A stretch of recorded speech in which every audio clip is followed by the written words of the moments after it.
Welcome to Fourth and Frames. I'm Chris Battistel with my co-host Rhett Manuel and Drew Scott. Week 1 is in the books, and tonight we will breaking down our Bussin, Disgussin, and mid players for Week 2.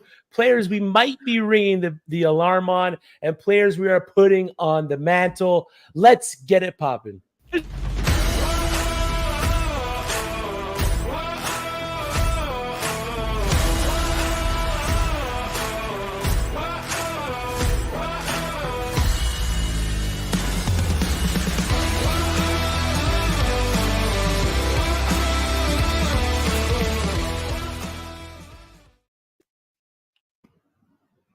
Week 1 is officially in the books. How was your first week of fantasy football? I'm happy it's over, man. It was a brutal one for me. I did not have great week 1 results, but that's all right. We're on to Cincinnati. Week 2 is going to be better, so it's all good. Yo, Drew, for as bad as yours was, mine was that good. I think I went something like 6-2 last week, couple of close losses. So, flying high, baby. Let's go. What were you, like 75 and 21? Yeah, something like that. It was a good percentage. It was an all right week. A couple swings with some injuries. There were some big injuries in week 1. It's a long list that I have here that I'm ready to read off. Of course, the biggest one, the headline grabber from around the NFL, Aaron Rodgers out for the rest of the season with a torn Achilles. J.K. Dobbins out with the torn Achilles. He'll be out for the rest of the season. Greg Dulcich, tight end for the Denver Broncos, is out for a few weeks with a hamstring issue. Jacoby Myers is in concussion protocol after his big week 1. Pat Freiermuth did not practice with a chest injury. Deontay Johnson, news came out that he's going to be gone for a few weeks with a hamstring injury. Aaron Jones went down with a hamstring injury, and he did not practice today. Kenneth Gainwell, running back for the Philadelphia Eagles, has been ruled out for Thursday Night Football with a rib issue. Austin Eckler did not practice today with an ankle issue. They did sign Jaret Patterson to the practice squad today, so keep an eye out for that situation with Austin Eckler. They seem to be getting their ducks in a row if he does miss the week. And Raheem Mostert, another did not practice running back, also with a knee issue. Fellas, Drew, what's the biggest one on the list right now outside of maybe Aaron Rodgers?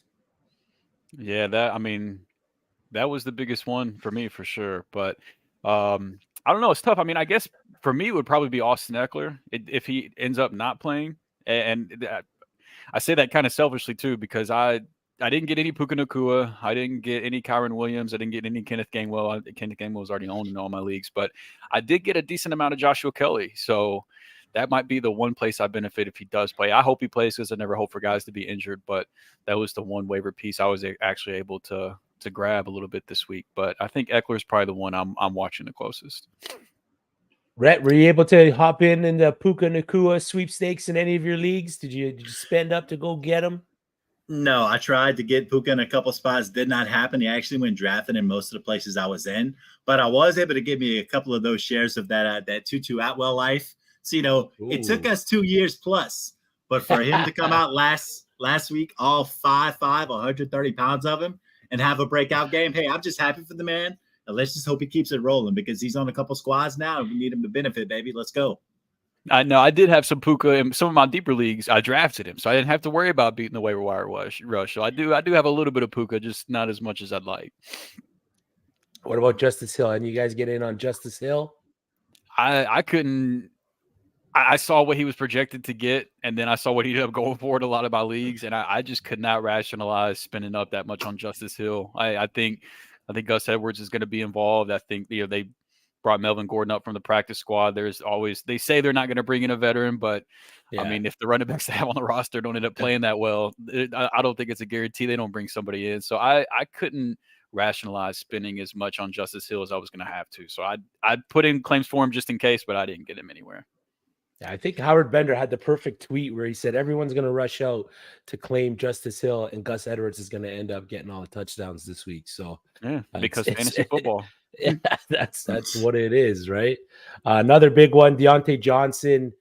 Who are we buying with Deontay Johnson out? Is it Allen Robinson, who led the pace for the wide receivers for the Pittsburgh Steelers, or are we going out and grabbing Calvin Austin?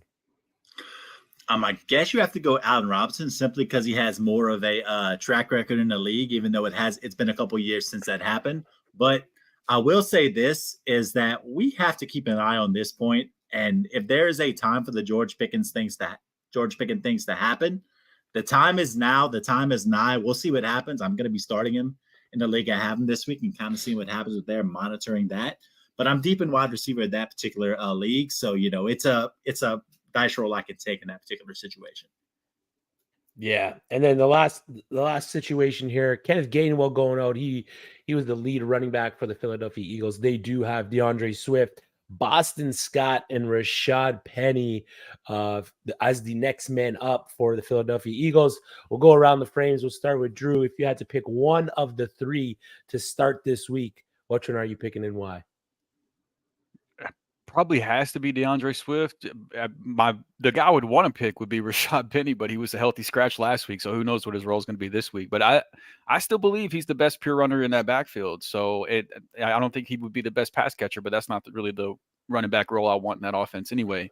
But I think Swift is probably the safest play this week, but I'm definitely going to be keeping my eye on Penny. Rhett. Same. I think Swift is probably your safest play. I think he is a guy that has shown a lot of big play upside. The work ethic has never really been there for him, so I think that's kind of why he goes places and never really finds himself as the lead dog for all the skills that he has. But I'll say this: for as not as talented as he should, as he has shown himself to be compared to other Eagles backs for years. I mean, if you are in a very deep league and knowing that Nick Sirianni is probably going to ride the hot hand, I mean, if you can pick up Boston Scott somewhere in a very deep situation, I mean, I'm probably not against that idea simply because, number one, he's shown that he can do it in the league before. He knows, he can catch the ball. He does a lot of things well. He does nothing exceptionally.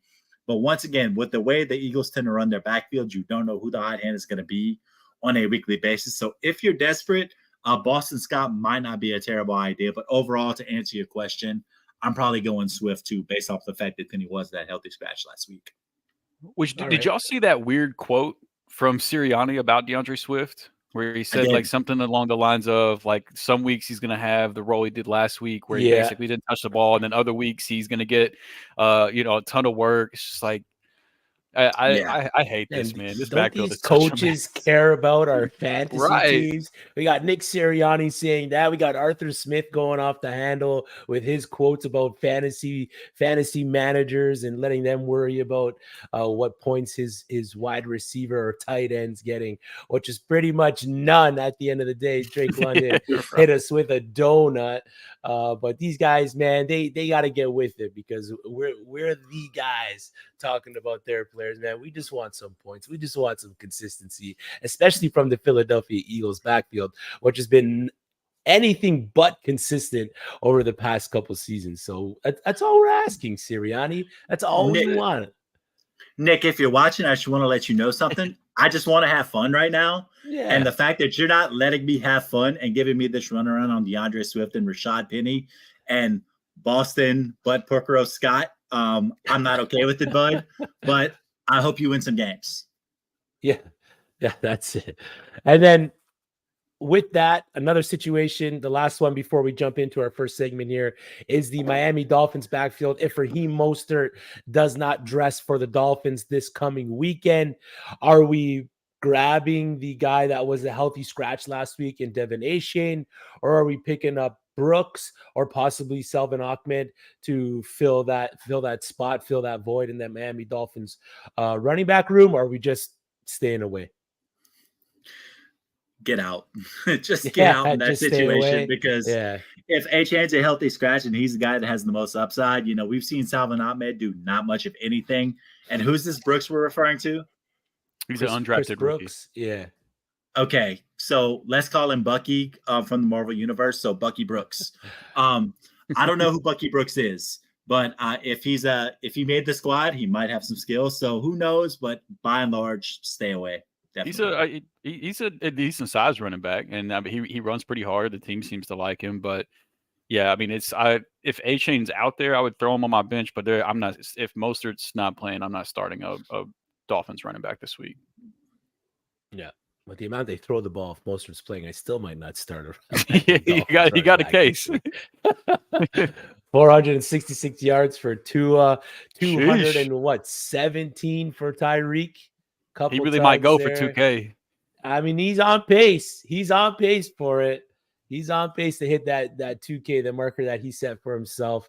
To the people viewing on Twitter or Facebook, we cannot see your questions or messages, so please hop over to YouTube and drop them in the chat, and we will answer them live on the show. The Winter Soldier dude. Yes. I bet Dynasty Deviant's happy with the Dolphins talk. Yeah. Maybe not so much. Well, maybe the Tyreek Hill Tua stuff, sure. Yeah, that part. Maybe not the running back part, but yeah. And then also Andrew Cooper, friend of the show, dropped a nice little nugget there for anyone that picked up Durham Smythe. I think he was second in targets for the Miami Dolphins this past weekend. Don't start him. Tight ends versus Kyle Duggar, what he said from the Patriots have just been locked down, and we've seen that from Dallas Goedert, another player who dropped a donut on us this past weekend. So let's hop into our first segment of the fantasy football season, the Bussin, Disgussin, and mid players heading into week 2.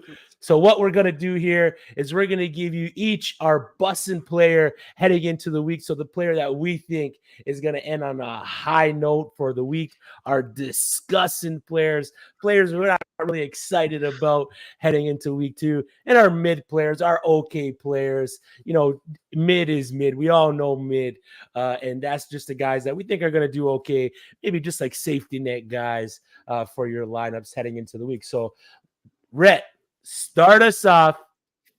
Who is your Bussin player for week 2? Oh, God, let's do this. All right, so my Bussin player for the week, and it really, Saquon Barkley. I mean, I debated between him and Austin Eckler, but, you know, the Eckler injury news that he perhaps isn't playing comes out, and I'm looking at Saquon Barkley, and I see Saquon at Arizona. Boys, they're coming off of a, 40-0 loss against Dallas.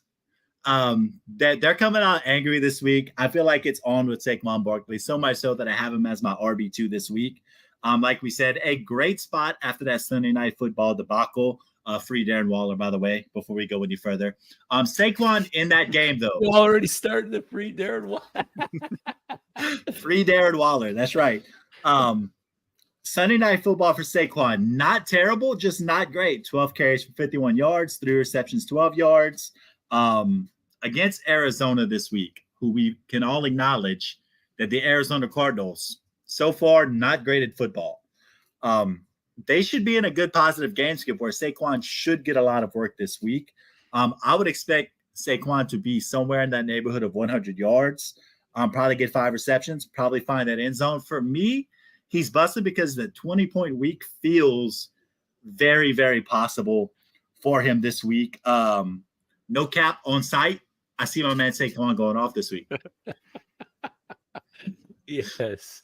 It's a juicy matchup there. I just hope that they can score some points for New York to kind of wash away that bury the tape game against the Cowboys week 1.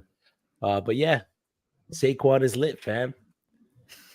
Drew, you're up. Give us your Bussin player of week 2. Yeah, so it's Amon-Ra St. Brown going to go up against the Seattle Seahawks. I don't think there's anyone out there not starting Amon-Ra. I want to highlight how great of a game I think he's going to have this week. So in week 2, like I said, he plays Seattle, the defense that just gave up 300-plus passing yards to the Rams in week 1, which that was the third most across the league. And part of that was the 119 receiving yards that Rams rookie Puka Nacua who just happens to play a somewhat similar role. Now, Puka didn't play as much in the slot as I thought he would, but operates in somewhat similar parts of the field as Amon-Ra for the Lions. So you add in the fact that the Lions, they're playing at home, where last year they averaged 412 yards of offense, and Jared Goff averaged 275 passing yards and 2.5 touchdowns a game. So they're playing at home where Goff's comfortable against a defense that looked very beatable in week 1, especially in the parts of the field where Amon-Ra is going to operate. He's my wide receiver 2 on the week. Tyreek Hill, we just talked about, is the only one I got ahead of him.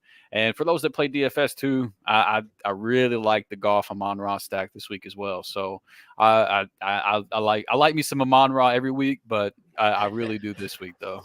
Love him this week. Yeah, I dig it. I like the pick so far. Saquon Barkley, Amon-Ra St. Brown. You can't go wrong with those 2 studs. My Bussin player of week 2 is none other than Travis Etienne, running back for the Jacksonville Jaguars.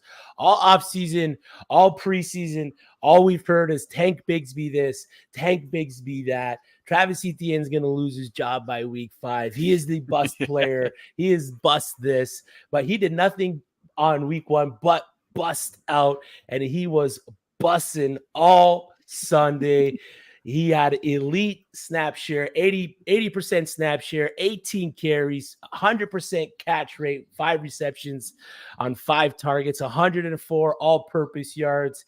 He had that beautiful 26-yard bounce out touchdown where he ran to the pile in the middle, bounced out to the left, and took it to the house.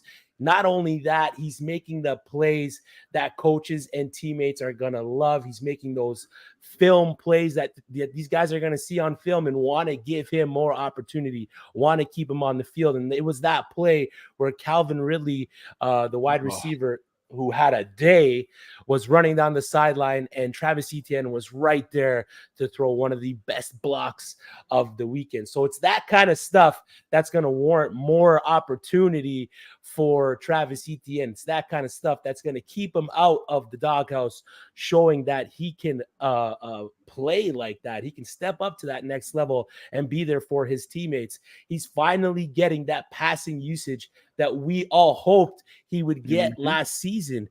He ran a route on 69% of the dropbacks for the Jacksonville Jaguars. And now he walks in. Yeah, he walks in week 2 matchup against the Kansas City Chiefs, who just had David Montgomery go for 74 yards. Jahmyr Gibbs went for 42 yards on 7 carries. The running backs for the Detroit Lions in week 1 went for 134 all-purpose yards. Montgomery finished as a back-end RB1 in week 1. 2 career starts versus the Chiefs, 1 playoff and 1 regular season for Travis Etienne, both last year. 27 touches, 153 all-purpose yards, and 1 touchdown. The only red flag I have for Travis Etienne is that he did not see the ball within the red zone. He did not see the ball within the 15 to scoring. That all went to Tank Bigsby. That's the only worry that I have for Travis. So what that means is he's going to have those touchdowns like he had on Sunday, where it was the 26-yard bounce out. He's going to have to score from a further distance. He's going to have to make those big plays in order to get that touchdown that you want from your running back. So that's my only red flag. If he can continue to get the usage that he got on Sunday, it's RB1 country for Travis Etienne the rest of the way. And Tank Bigsby is nothing but a handcuff. Yeah, and the only difference real quick between the Lions last week and the Jaguars this week against the Chiefs is it sounds like Etienne's going to have to worry about Chris Jones, which those running backs didn't really have to worry about. But with the snap percentages that you were just talking about, I don't care, man. I'm firing up Etienne with full confidence, regardless if Chris Jones is out there or not. Yeah, and I'm going to say this about Travis, too, is that you mentioned, Tank Bigsby getting that goal line work, and that's fine and dandy. But I'm going to say this. If you have a guy who is showing that ability to run tough between the tackles inside the 20, and he's doing that on a consistent basis, at some point, you just can't deny a guy who's out there on a weekly basis doing it at a 3-down basis in a 3-down role. So I'm going to say this. Is Tank Bigsby still around? Absolutely. Is he a talented player? We think so. But Travis Etienne already has a 1,200-yard season under his belt in the NFL. Yeah. And that is big because he is established. He's young, he's fast, he's strong. Is he thick as Tank Bigsby? No, but is he pretty much a superior talent anywhere other than the goal line work? You could probably safely say that. So, I mean, like you said, fire up Etienne with confidence this week because he went off last week. He had that huge snap share. The 70% routes on the pass plays is huge because, like you said, that's not something we saw last week. So, that is very encouraging for him long term. Yeah. Travis Etienne's bussin', baby. Tank Bigsby, 1.86 yards per carry, had the one target that led to the interception, and had that highlight fumble for a touchdown that we all saw, that where you picked up the ball, he thought the play was dead, got punched out of his hands, and the Indianapolis Colts took it to the house. So and it's wild that the Reds or the goal line touchdown, he ended up getting a touchdown. It came after all that. Like for a rookie, he had a pretty long leash with all the all the mishaps and mistakes that happened before that. You would have thought it'd have been the complete Travis Etienne show at that point. So I was kind of surprised to see Tank still in there, but yeah, I think Etienne is a superior player. I had him pretty high pre-draft, all the way through. I wasn't really. I think Tank's a good player, but I wasn't buying into the whole Etienne's a bust or anything like that. So I love the call. Yep. Hopefully, bought the dip. All right, those are our Bussin players heading into week 2. We got Saquon Barkley, Amon-Ra St. Brown, and Travis Etienne. Now we're going to be the complete opposite of Bussin, and we're just going to get to straight discussing players that we don't like heading into week 2. So let's hit it off. Drew, give us your disc. And this one hurts, man. I don't even want to do this segment with you right now, Drew. I don't either. But give us your discussing player week 2, brother. Yeah, this is gross to have to do this, but I feel like I have to do it. It's Garrett Wilson. It has nothing to do with Garrett Wilson. I absolutely love the player. I love his talent. I moved him up quite a bit toward the end of draft season. I was really high on him. I saw the path for him to have huge upside because I still believed in Aaron Rodgers, the quarterback. Had no faith in any of the pass catching options behind him. I saw a huge target share coming his way. But now Aaron Rodgers is out for the year. And with no Aaron Rodgers, Garrett Wilson is back to, at least for now, we'll see what happens with the quarterback situation. But for week 2, he's going to be catching passes from Zach Wilson, who last year in 10 games together, he averaged less than receiving yards a game. And he only had 1 touchdown in those 10 games that they played together, if I'm remembering correctly. And now I know he had a touchdown on Monday Night Football after Rodgers went down. But if you watch the game, you're not just looking at his stat line. If you watch the game and you watch that touchdown, it was a pick. It was a pick waiting to happen, and the man played defense, tipped it to himself, and then caught it. Like he had no business catching the touchdown. He's just that good. And if that's the type of plays I'm gonna have to rely on to get a consistent fantasy finish, what you drafted him to be.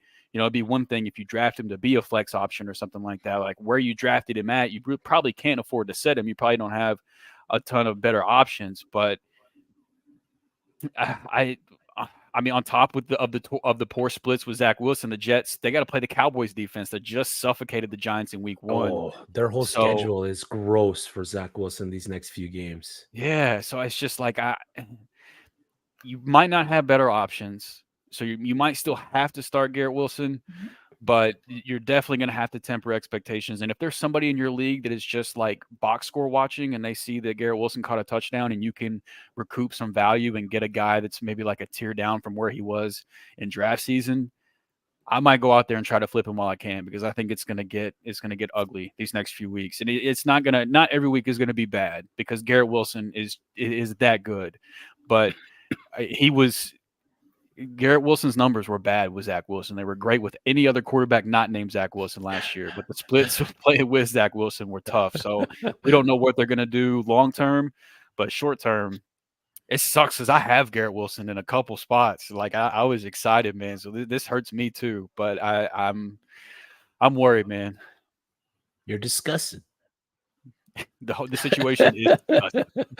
How far down the list have you moved Garrett Wilson in your rankings, Drew? So I haven't gotten outside of the top 12 yet, to be honest with you. But I can tell you he is not inside the top 12. So he'll probably be in flex territory if I have to imagine. Wow. So at 20. somewhere between like the low 20s to, it beyond that range. And that sucks, man, because that guy was like top 5 upside type of receiver before Yeah. Rodgers went down. Yeah, what is I just speechless when I was watching that, man. He came out with the flag and the spotlight. It was September 11th. Whole thing, It was gonna be 4 plays in. special. Yeah, and he apologized to Garrett Wilson. He's like, I'm sorry, kid. It's like, man, you don't gotta apologize. Just, Even he knows what Garrett Wilson's in store for.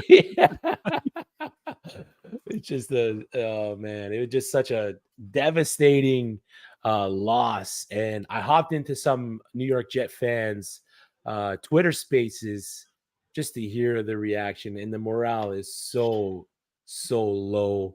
I truly feel bad.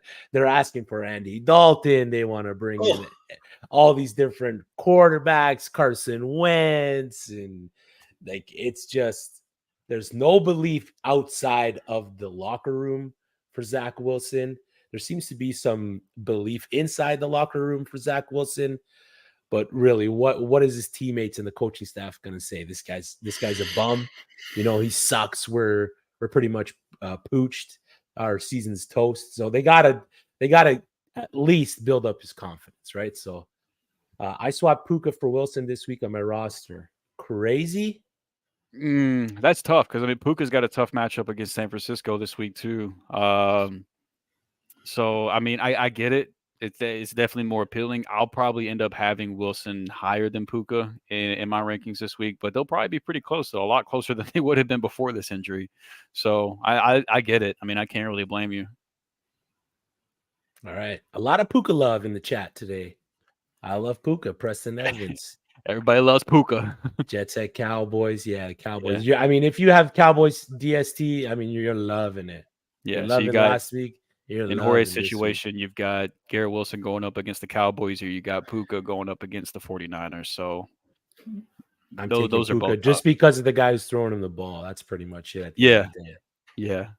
He's gonna get the ball just because the guy that's throwing the ball can get him the ball. All right, that does help. All right, Rhett, give us your discussing, just downright dirty.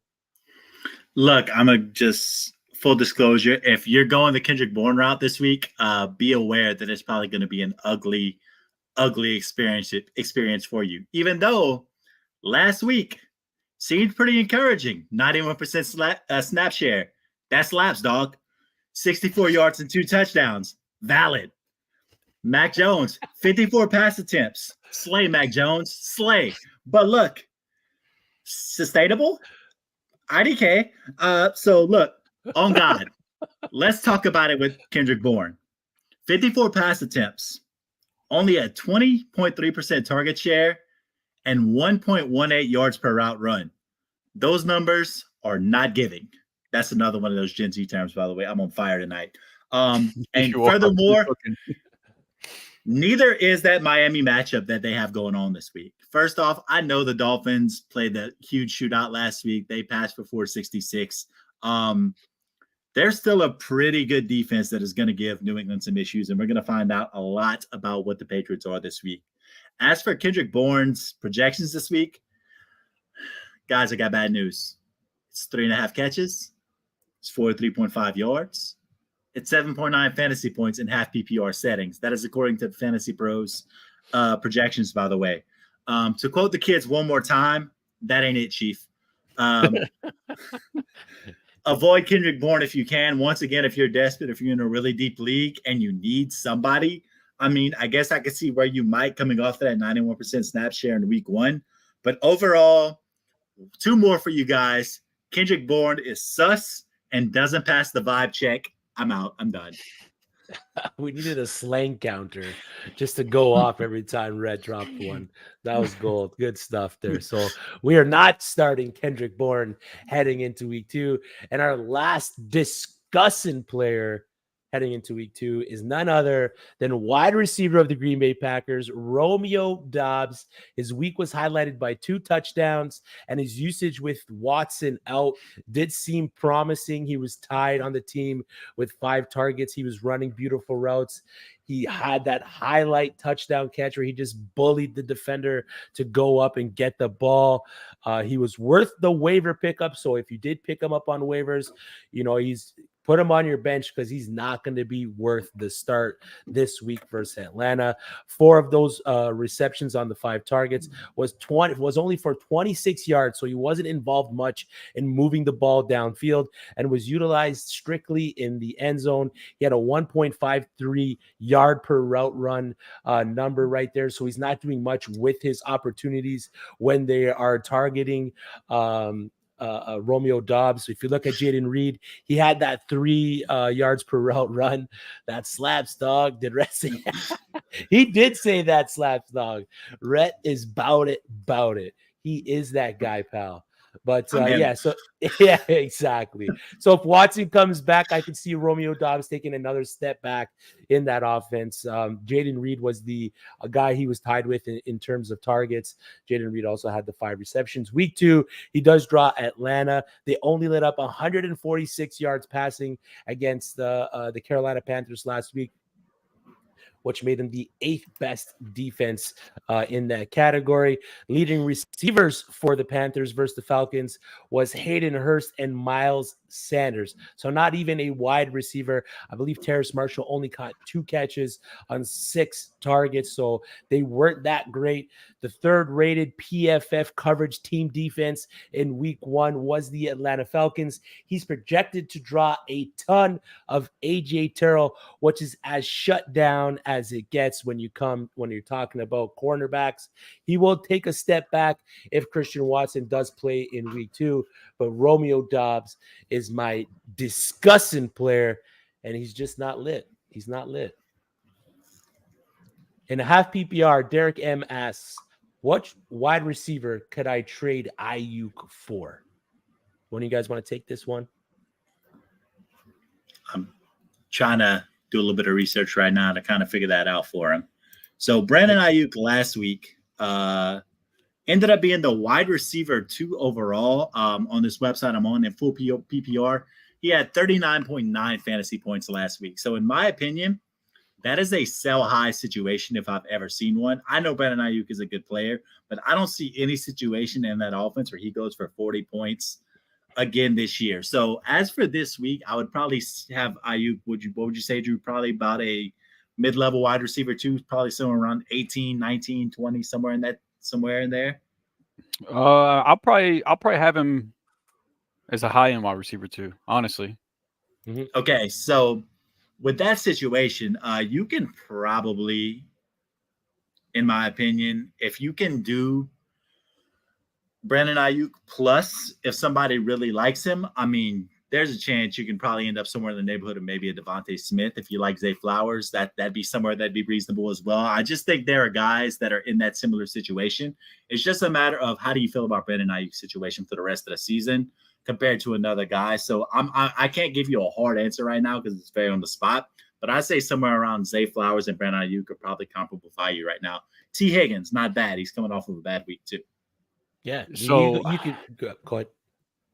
I don't think you have to sell Ayuk off of this. Now he's not going to be the wide receiver 2 season long, I don't think. But I was also Ayuk over Debo all offseason. I had Ayuk over Debo in my redraft rankings this year. So I think that he will be the guy in this offense. And so, like, for Higgins, you're talking about, like, for what I think will be the wide receiver 1 for San Francisco or the clear wide receiver 2 for Cincinnati. The only way I'm trading Ayuk right now is if I can do Ayuk plus, like Rhett was saying, and I can really level up and go get, like, one of those, like, if somebody with, like, nobody's going to sell Calvin really off that big game, but if, like, somebody like an AJ Brown, Stephon Diggs, CeeDee Lamb, maybe, like, if I can do Ayuk plus, see, like, I would do Ayuk plus for Ridley, but the Ridley manager is probably probably not going to sell him right now because like I think that was the only receiver better there, or no, that he was right behind Ayuk, I think. So that both of those guys are riding pretty hot right now. So Drew, I've got one for you. All right. So Ayuk plus, and this is probably pretty feasible. If you can land a Amon-Ra on an Ayuk plus, that feels like something you could do. Yeah, 100%. I would do that 100%. If you could do that's what I'm looking to do. If I'm gonna trade Ayuk, I really want to level up at the position, and so pair him with somebody on your bench or somebody further down in your lineup, and try to go get one of those top tier receivers if you can get somebody to bite on that. Yeah, and on the other side of that, you could always just sell Ayuk for a wide receiver plus. Try to get someone that maybe had a bad week and another piece to bolster your team. So you could do that. You could always do that as well, right? But 12-team leagues, like he said, his is a 12-team league. I don't care as much about depth. I'm not worried about my bench. I honestly, if I'm doing in a 12-team league or a 10-team league, either one, if I'm doing a 2-for-1, I want to be on the one side of it. And because to me, that's not a 2-for-1. It's a 2-for-1, but then you also open a bench spot up. And so you can go grab somebody off waivers that you like, or somebody that cleared waivers that nobody picked up that you like. So, I mean, yeah, you're trading 2 players for 1, but you open up a bench spot that you can put to use as well. So in team, like if it's a 14-team or 16-team league or bigger league, I care more about depth. 12-team leagues and 10-team leagues, if I'm doing a 2-for-1 or a 3-for-1, I always want to be the one getting the best player in the deal. So that would be the way I'd approach it.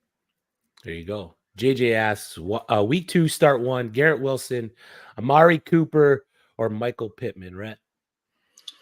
I really like what Pittman did last week. I really like the way Anthony Richardson looked last week.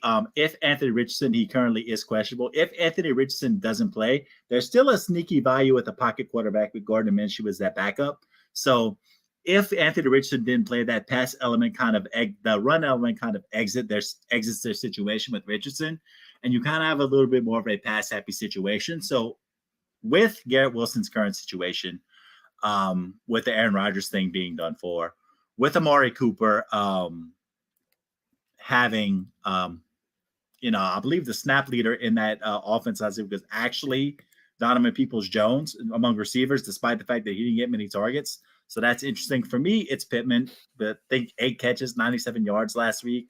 Really showed some good upside last week. So I think if he continues this, we're going to see Pittman creeping up from that late wide receiver 2, high-end wide receiver 3, and start getting some high-end wide receiver 2 discussion. He's interesting this year for me.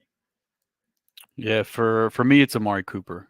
We do have to keep in mind that Amari did get hurt in that game, but while he was playing, I think he was 6th among wide receivers in terms of being the first read for their offense. 27% of the time, he was the first read in that offense, which I think was 6th or 7th among wide receivers in week 1. So whenever he's out there, he's still the one for that offense. And so I think I would go Amari in that situation, followed by Pittman, and then Garrett. Unfortunately, Garrett Wilson would be 3rd. God, it's so tough. It sucks. It sucks saying that. Can we just not talk about Garrett Wilson? Unless you have a question. If you have a question, please ask him. But outside of that, I'm just depressed now. He's hurt. I'm hurt, dog. Yeah, I'm hurt, dog. Derek M. also asks, what's your opinion on Josh Kelly as a standalone and potential fill-in this week? Drew? Yeah, I'll say he was 3rd on I wrote the waiver wire article for Fantasy and Frames this week, and he was the 3rd option at running back for me. And it was a very close 3rd between Kenneth Gainwell and Kyron Williams. And I think that, even before Eckler got hurt, supposedly got hurt, we don't really know when it happened, but him and Eckler, there was some drives where Josh Kelly was getting almost 100% of the snaps. Like they were sharing drives. The Chargers have been looking for somebody to take some work from Eckler, especially in the rushing game. Like he's not going to get a ton of pass work, but this offense last year, they ran the ball about 35% of the time. It was up over 50% in week 1. So I typically, maybe that's not a big deal. It's only 1 week, but this is a new offensive coordinator. So that's something you might want to pay attention to. And if they're running the ball more and they're wanting to keep Eckler fresh, there's going to be room to go around, and there's going to be plenty of scoring opportunities. And Josh Kelly is going to be good around the goal line if he gets the opportunity. So I do think he's a guy that could have some standalone value even with Eckler healthy. And then, he's obviously one of the most valuable handcuffs that we could be seeing come to fruition as early as this week. So I like Josh Kelly. I said earlier, I got him in a few places where I wasn't able to get some of the other waiver options at running back that I wasn't willing to spend up for. So I like it. Yep. Fire up your Josh Kelly, especially if Austin Eckler is out. Now, we did our Bussin. We did our Disgussin. We're going to do our mid players heading into week 2. I'll start this one off with tight end Sam Laporta of the Detroit Lions. Sam Laporta is as mid tight ends can get. 6.4 fantasy points on an elite snap percentage share, 89%. The guy was on the field for most of the game on offense. Another guy with 100% catch rate, 5 for 5. Tight end 3 in yards per route run with a minimum of 15 routes. Now, he did only run 18 routes in the game. You would want that number to get a little bigger as the season carries on. 8 of those out wide, 3 of them in the slot, and 7 in line. His route participation was sitting at 72%. So another great number, a sign of good things to come for Sam Laporta. If he catches a touchdown versus the Kansas City Chiefs, he is a mid tight end 1 on the week. The involvement makes him a little more valuable than some of the mid tight ends that are sitting on your rosters right now. So guys that maybe didn't have a good game, like Darren Waller, Sam Laporta's usage was that much more better than Darren Waller was. So another guy that, maybe he was on waivers prior to the week, but you're going to want to go and start this guy, especially week 2 versus the Seahawks. He draws Jordan Brooks as his main coverage defensive player. Tight ends on the year, and I know it's only a small sample size, are 7th against Seattle. 4 catches, 70 yards last week. The Rams put up. Tyler Higbee, 3 for 49. So the tight ends are able to get the ball and make bigger plays down the field against the Seattle Seahawks. So Sam Laporta is a guy that you're going to want to start this week, and he's as vanilla as mid as it gets. So that's my mid pick of the week, Sam Laporta. Rhett, who's your mid pick of the week? I'm sorry, Drew. I'm in analysis mode right now. You're getting fired up right now. You're getting your shoulders going. You're ready to punch me in the face. Well, we gonna talk about Matt Stafford, baby. So let's do it. So first off, let's give the man his flowers. He was phenomenal last week against Seattle. He still got it. He's good. But the game changes this week. They're playing the San Francisco 49ers, who by all means probably has the best roster in the NFC. So Stafford last week throws for 334, but does not have a touchdown pass, which is alarming for me personally. Gets Puka and Tutu their 100 yards, doesn't get a touchdown out of it. So for me, according to the Fantasy Pros consensus, he's quarterback 24 this week, which is accurate, I feel, considering the matchup. It's also very, very, very mid. It's just there.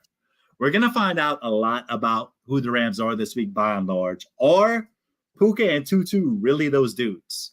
We're going to find that out. Is Kyron Williams really this good? Is Cam Akers really this bad?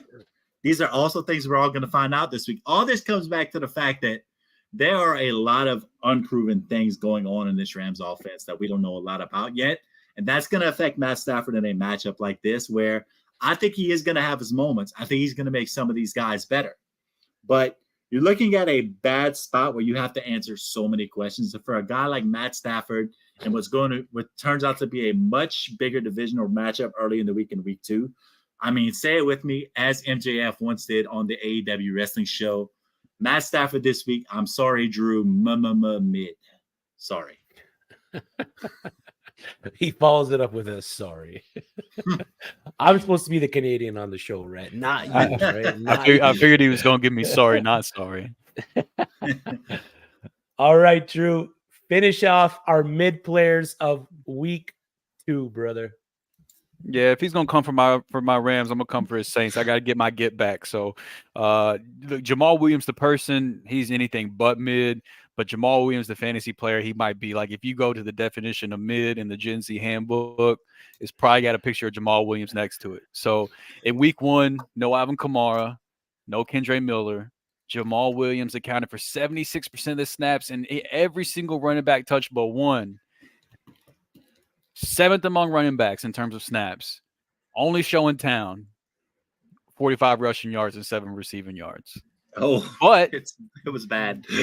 But this week he gets to go up against the Carolina Panthers that just gave up the 6th most rushing yards in the NFL last week to the Atlanta Falcons. Now, Jamal Williams, he damn sure ain't no Bijan. He probably ain't even no Tyler Algier. And if there's one thing Arthur Smith does right, it's scheme up the run game. And I don't got that much faith in New Orleans in that area either. So this ain't a 1-for-1 trade where Atlanta did this, so New Orleans is about to do this. But it is probably a better matchup this week for him. And if he's gonna get almost all the touches, and he's gonna play 75+% of snaps in a better matchup. Hey, maybe he even remembers how to score a touchdown. You know, I mean, that's all he did last year. So maybe this week he's like, hey, I know the end zone. I remember that place. And he falls on in there and gets him one. I think he could be a very mid fantasy option this week that was discussing last week. So I think there might be a little bit of a bounce. So this is actually this is an improvement for him compared to last week. So I think Jamal Williams, he might be all right. Look, mid. Drew, I'm not even going to be mad at you right now because as a Saints fan watching that game, I'm going to fully acknowledge that Jamal Williams was terrible last week. So, like, I'm going to let you off the hook. Like, you thought you were coming from my heart. But really, all you did was verify what I already knew watching that game, is that Jamal Williams was not good last week. And that Saints passing game, they relied on it heavily as the game went on. Olave had 10 targets. Michael Thomas had 8 targets. I think Juwan Johnson even had 6 targets. Like Rashid Shaheed had another 6 or 7 targets. I mean, first off, let's go there. I think that Rashid Shaheed thing is real. Yeah. And I think he's going to end up having himself a nice little season. But like the Saints got into that game and they leaned more and more on that passing game as the game went on. So, I mean, you want to call Jamal Williams mid, and I'm going to say, brother, you are spot on the money there. Like, I can't even be mad at that take. Well, and that's why we got to put our biases to the side when we do this stuff. And as much as it pains me to say, I might be even more nervous than you are whenever it comes to Matt Stafford this week, because this ain't the playoffs. It's a different story in the playoffs. If there's 49ers fans listening, I know y'all love to talk about all the times the 49ers beat the Rams and how y'all got all these attendance records and y'all hang the banners for we got more fans in the stands. But whenever it comes to the regular season, the 49ers have owned the Rams, and Matt Stafford has not played well against the Rams for the last couple years. And so I would be lying if I said I wasn't nervous. And I also am lower than I'd like to be on Matthew Stafford this week. So I get the call. I'm scared. It's weird because week 1, I went in with basically no expectations, came away surprised, elated. And now week 2, I'm right back down to just, I don't know land. So I get it, man. I get the Stafford call too. There it is. Our Bussin, Disgussin, and mid players heading into week 2. On the Bussin list, Rhett picked Saquon Barkley. Drew picked Amon-Ra St. Brown. And my pick was Travis Etienne. On our Disgussin list, Drew went with Kendrick Bourne. Drew went Rhett went with Kendrick Bourne. Drew went with Garrett Wilson. I just didn't want to say it, that's all. And I went with Romeo Doubs. And our mid-tier, Rhett went with Matt Stafford, Drew went with Jamal Williams, and I went with Sam Laporta. Anyone who's watching, please like the stream, subscribe to the channel, and hit that notification bell to get notified whenever the Fantasy in Frames team drops new content. Fantasy in Frames owns Wednesday. Just before us, we had the Dynasty 365 show. Then it was us. And then tomorrow is the Shoot the Gap IDP show. So make sure you are clocking in to that one. Heading over to our next segment, it is the Ring the Alarm segment. I'm going to pitch you guys some players, give you guys some base stats, and you're going to let me know if we are ringing the alarm on this player heading into week 2 or are we just canceling the alert and holding on to them? Nothing to be worried about. Just chalk it up as a bad game. And the first one I'm going to give y'all is running back Najee Harris. Week 1 output, 6 carries, 31 yards, 2 receptions, 2 yards. He was RB 43 with 4.3 fantasy points. Rhett, are we ringing the alarm on Najee Harris, or are we canceling the alert? Listen, I've not been a Najee Harris guy at all this offseason, so I'm going to say we need to ring the alarm and let us know that we may have ourselves a Jaylen Warren problem coming up this season. And this is why I feel that way, because there's been all these reports throughout the preseason that we are going to see very much a shared backfield in Pittsburgh. And as I'm trying to pull up the Jaylen Warren week 1 stuff right now, the numbers weren't there for him. I will say that. It was 3 carries for 6 yards. Yeah, but a lot of game script issues there too. They were down quick to the San Francisco 49ers, so the usage for the running backs just wasn't going to be there. Yeah, it wasn't going to be there, of course. But, I mean, even so, with that, I mean, you have to wonder, long-term, what are the Pittsburgh Steelers going to be this year? If Deontay Johnson is out this week, I mean, then, maybe we have some Najee Harris stuff. But, I mean, long-term, as the season goes on, we're still talking about a guy that is sub 4 yards per carry for his career. He gets a lot of volume, but that also means that if he doesn't pull up and show out this year, then we could very well have Jaylen Warren step up and take some of that role this year. So I'm ready to say that Najee Harris may not be the guy we thought he was, and that we can go ahead and we could just ring the alarm. You might want to go into panic mode. If you're a Najee guy, it might be a time to buy low on him. If you're not a Najee guy, it might be time to cut bait.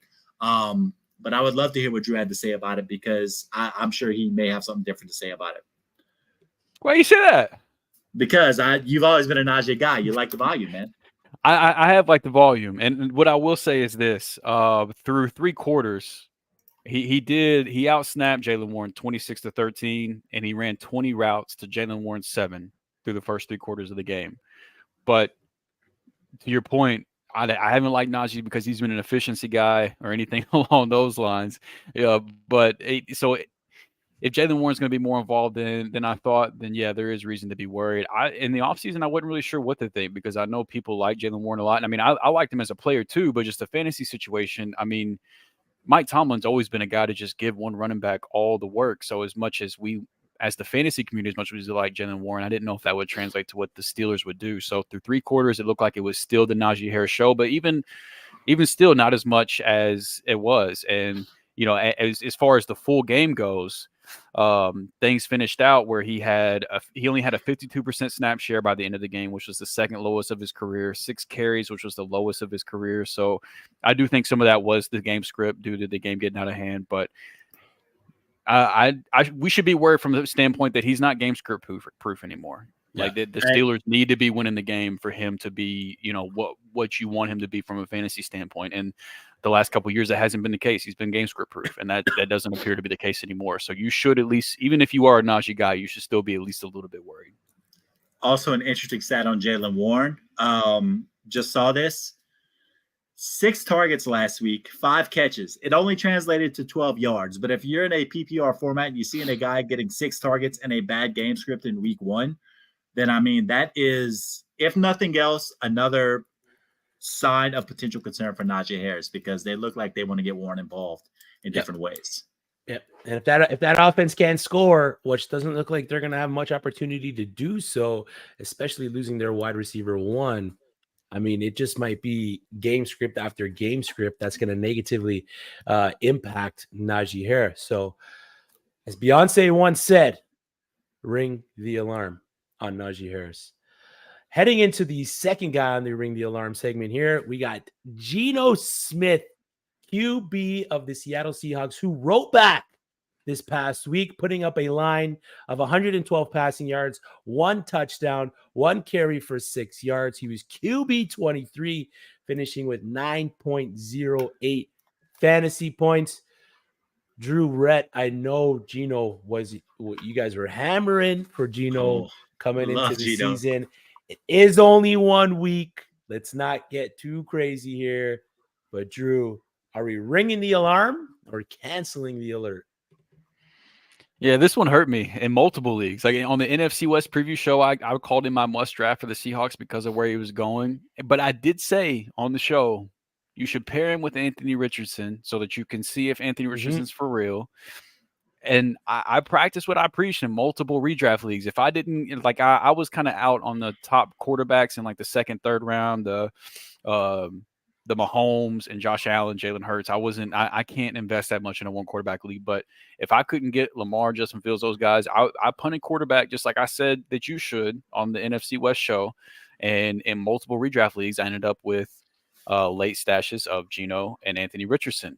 And in week 1, I wanted to see what A-Rich was. And so I started Geno Smith against a plus matchup against the Los Angeles Rams defense that everybody projected to be bad. And he should have no problem tearing apart, right? Like, no issues. New weapons. Yeah. JSN's in town. He was hurt, but he's playing week 1. He's active. He's still got DK, still got Lockett.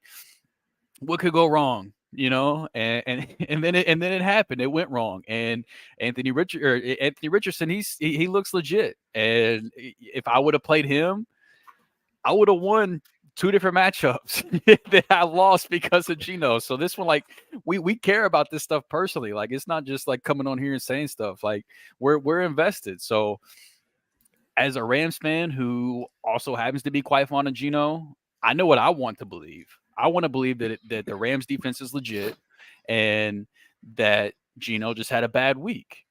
And so I've already talked about earlier when I was talking about Amon-Ra St. Brown, my Bussin player this week, that I think that the Lions are going to have a good game on offense. And so I fully expect Seattle to need to catch up, to need to keep up. I'm not all that worried about, even though they did look better than they did last year. I'm not extremely worried about Detroit's passing offense. Geno and the Seahawks, again, different team, but they played Detroit last year, week 4, and that resulted in a quarterback 2 overall finish on the week for Geno. And so I don't believe what we saw last year from Geno is a fluke. I'm not already out, but I will say if he doesn't perform better this week against Detroit, at Detroit, I will start to get a little nervous. But I will tell you, in the leagues where I've got A-Rich and Geno, I'm gonna go ahead and play A-Rich this week. Yeah, there were some signs of concern there for Geno, but I will say this: that 4.3 yards per completion, or yards per attempt, not great, but we are still looking at a guy that did not throw an interception last week. Had a beautiful touchdown pass at DK Metcalf. 16 for 26. That's a 61.5% completion percentage. So the yardage was bad. Like, there's no getting around that. But I mean, the other things that you see, like the efficiency things, didn't turn the ball over, things like that. I mean, yes, it's concerning that he only threw for 112. But overall, I mean, I have to stick with my guy for now, like you said. Same with Najee. I mean, there were warning signs there, but for now, we're not going to ignore them, but we're going to give it a few weeks to see how it develops. So we're not ringing the alarm, but we're not in don't panic mode either. Like, we're somewhere in the middle. We're mid.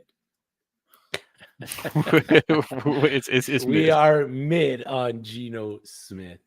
All right, our last guy for the ring the alarm segment here is wide receiver Rashad Bateman. Week 1 output, 3 receptions, 35 yards. Seemed to be playing behind both Zay Flowers and Odell Beckham Jr. Wide receiver, 58, 5 fantasy points.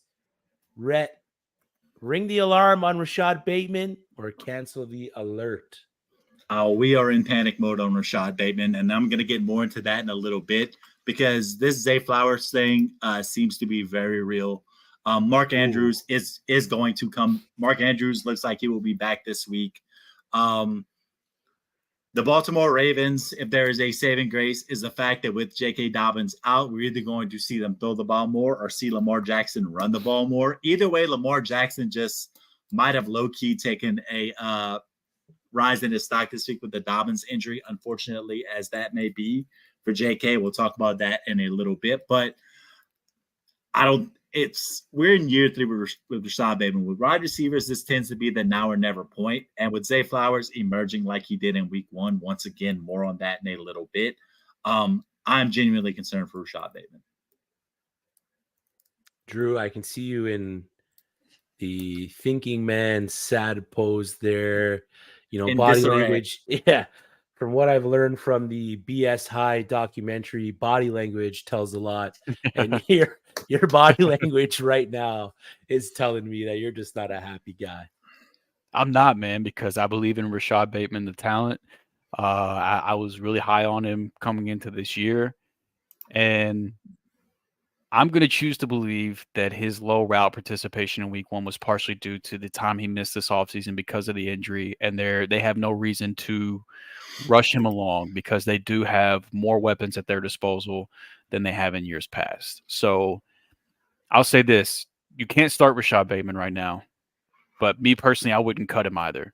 I would leave him on my bench. I do believe that his route participation will increase. I do not believe that he will continue to be buried the way he was in week 1. I think this is a matter of them bringing him along slowly, bringing him back up to speed because of the time he missed this offseason. I do got some rose-colored glasses on because I do like Rashad Bateman a lot. But, I mean, we saw just a couple plays where Lamar, extended the play with his legs, and Rashad Bateman found an open spot, got open. They still have that connection. And so I'm not ready to give up just yet. But you cannot start Rashad Bateman right now, not until those route numbers come up. Yep, that's it. I mean, Zay Flowers seems to be the guy with the Baltimore Ravens right now. We got a question from David Ezekiel. He asks, 10-team, half PPR team with Waddle, Olave, Aaron Jones, David Montgomery, Travis Kelce, Zay Flowers, Kyron Williams.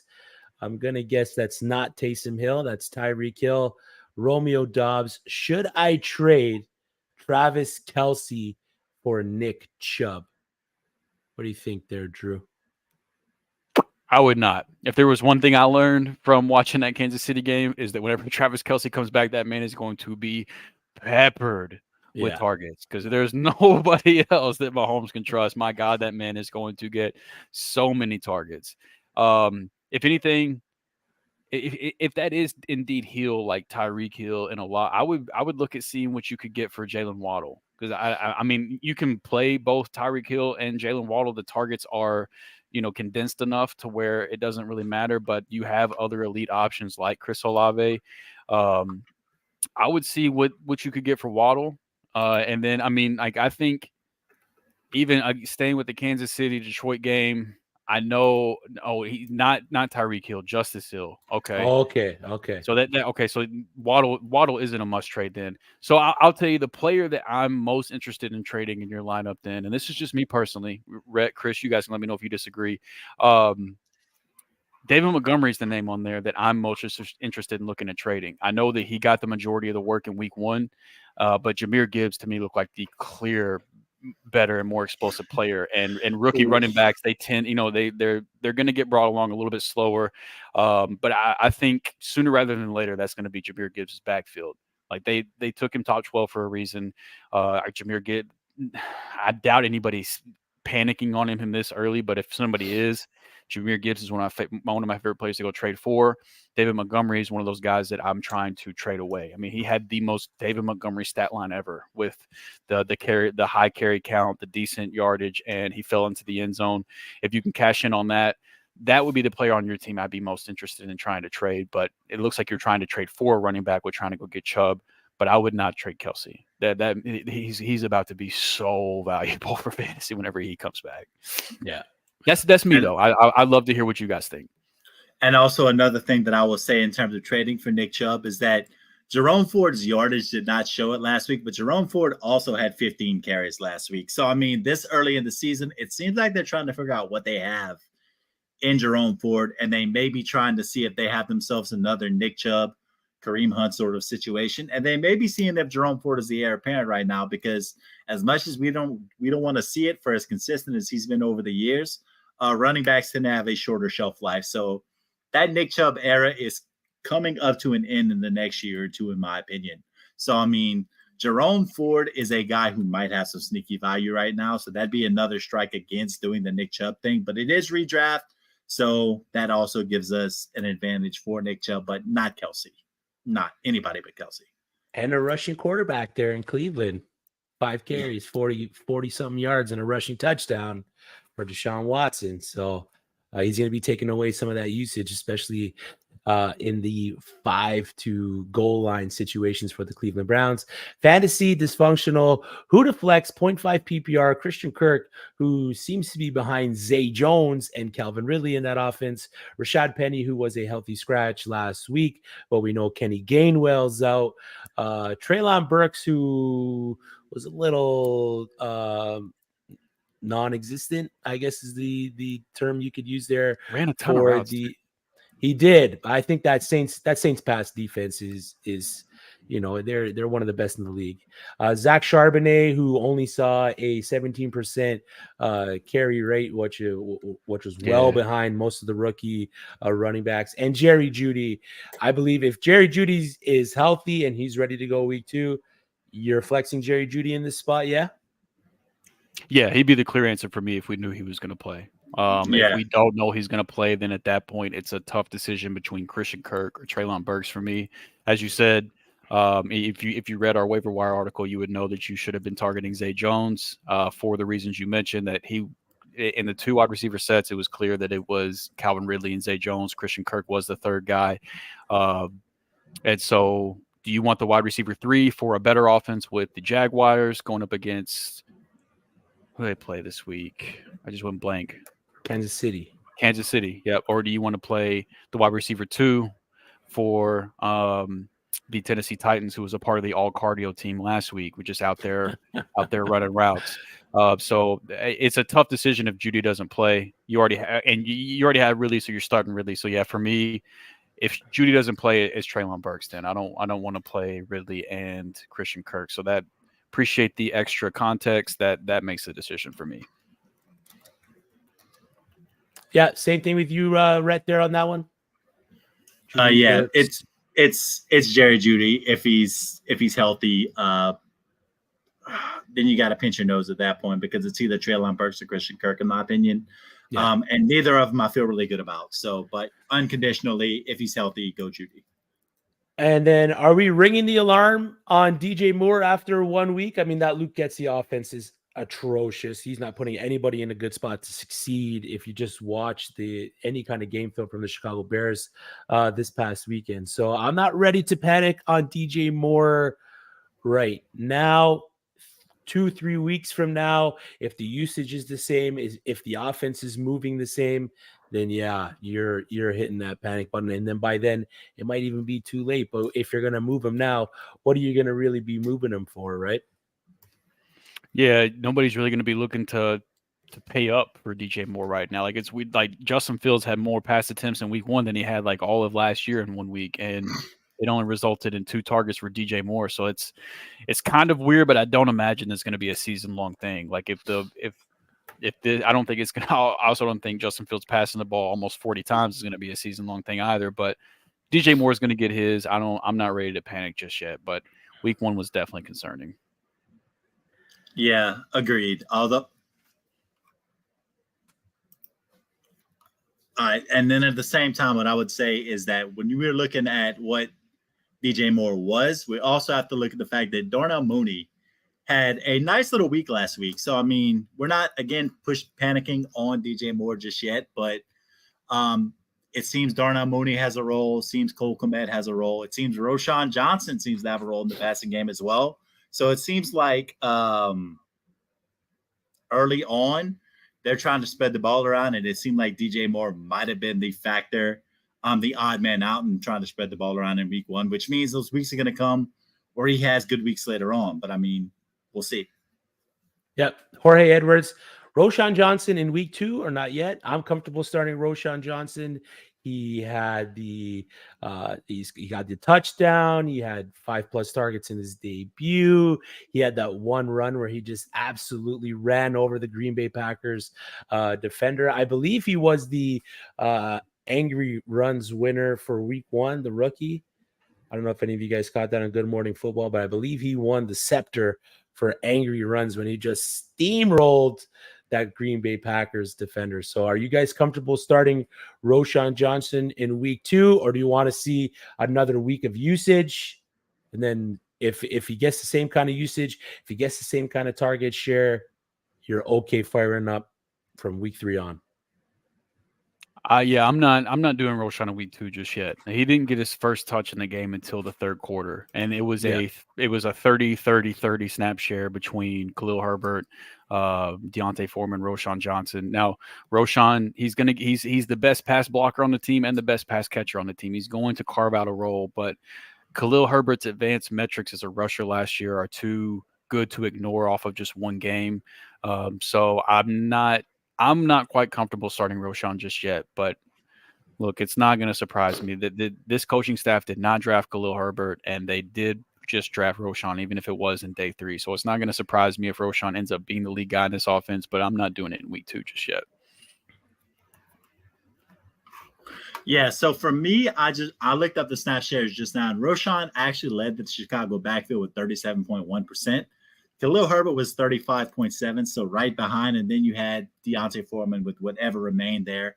So, I mean, for me, like we said, that backfield is too murky right now to even touch.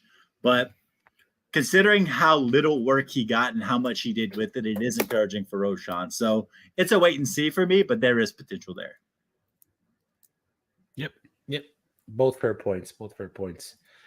Appreciate the questions in the chat. That's what we're here for. We're here to help you chase those championships, set those lineups on a weekly basis. Our last segment of the show, we call it Frame It. We're going to give you guys we're going to each give you a favorite flex start heading into the week, and our pretty much go from there. 3 guys that we think that you should be starting, why you should be starting them. This is the Frame It segment. So, Rhett, who is your Frame It player of week 2? You know, I alluded to it earlier. It's Zay Flowers. I mean, loved what we saw in the usage in week 1. It's clear that he is the wide receiver 1 in Baltimore. And we have to pour one out for J.K. Dobbins because he was off to such a promising start in that game, scored a nice touchdown, and then the Achilles just pops on him. Like, that's unfortunate. That sucks. But what ends up happening now is with Gus Edwards and Justice Hill being the running backs of choice, what an opportunity Zay Flowers has to show out this week and really show who he is. And I know Mark Andrews is probably going to come back this week, and that cuts into some of those targets, I'm sure. But that was 10 targets and 9 receptions last week. So who knows what the ceiling can be. He also had 2 carries in the run game for 9 yards. So there's some chance they might get him, do some of that Robert Woods Rams action that they had a few years back where they love using him in jet stuff. And if we're going to look at a matchup this week, it's one that is tasty in terms of fantasy football because they're playing the Cincinnati Bengals. So you have 2 teams that are probably going to score quite a bit of points, which means we should be very ripe for some Zay Flowers action this week. There's another real opportunity to pop off this week. The projections for Fantasy Pros are 4.5 catches, 57.3 yards in half PPR.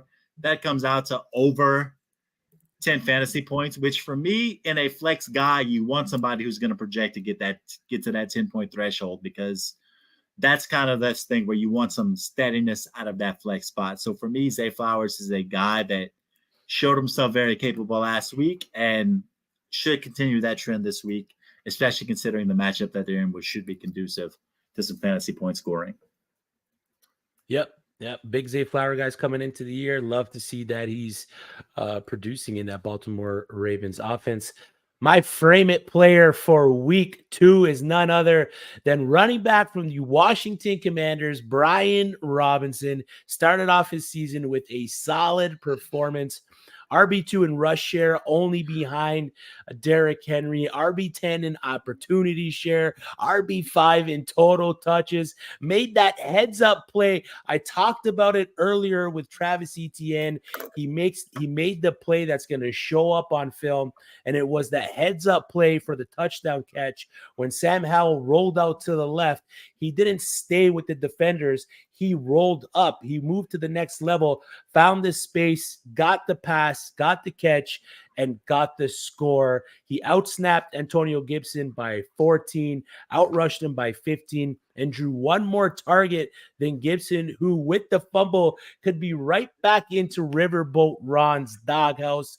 The only positive with Antonio Gibson this past week is he got all the snaps within the last 2 minutes of the game. They do draw the Broncos, who were pretty stout against the run game last week, only allowing the opposing running backs from the Raiders to go for 50 yards on 20 carries. So that's a pretty stout defense right there. But the top 10 usage that Brian Robinson's getting in that backfield, if he can get a touchdown, he could be very much worthy of a flex start for you heading into week 2. So Brian Robinson is my frame it favorite flex play heading into the week. Drew, bless us with yours, brother. Oh, blessings on blessings. For me, it's Chris Godwin, man. So I know he wasn't the Tampa Bay receiver that came away with the big game in week 1. That belonged to Mike Evans, and you love to see that. Mike Evans is incredible. But Chris Godwin did still come away with 5 receptions on 6 targets for 51 yards. It's a very condensed offense. Chris Godwin and Mike Evans made up 50% of the targets from Baker Mayfield. So we know where the targets are going. It's a plus matchup against the Minnesota Vikings this week in week 1. He had a plus matchup in week 1, and then he gets another one against the Chicago Bears, who just gave up the 7th most passing yards to Jordan Love and the Green Bay Packers in week 1. So the consistency, I love Big Mike, but consistency's never really been his thing. So after a big week 1 for Mike Evans, I'm going to bet on Chris Godwin having the nice week in week 2. And then just as an added bonus, I say bonus, I feel bad saying that because I'm talking about an injury, but Kyler Gordon, he didn't practice the slot corner for the Chicago Bears, so could open up some more spots for Chris Godwin to shine. The one concern that I do have is the design screens is something that Chris Godwin used to shine in the past, and he only had 1 design screen last week. So if that's a continued thing, that'll be something that's a little bit concerning moving forward. But I like the matchup this week. I think that him and Mike Evans will kind of just rotate having big games. I don't think there's going to be enough of a pie to go around for them both to eat, on a weekly basis. But with Godwin having a down week last week, he's somebody that a lot of people are probably looking to flex. I am firing him up in my flex position confidently this week against the Chicago Bears. Yep. Yes, sir. Love me some Chris Godwin, especially against the Chicago Bears. We got another question. Ventro in the chat. Would you trade Cortland Sutton, James Conner, and Devon Achane for Ramondre Stevenson and George Pickens? Drew and Rhett, you both Adam. Yeah. Yes. Do that right now. Go do that right now. Absolutely. Yeah. I mean, it's just easy. No analysis needed there. Just, do it. Just Nike do that trade. Do it like Nike, baby. Kick it like FIFA. Let's go. Yeah, that's it.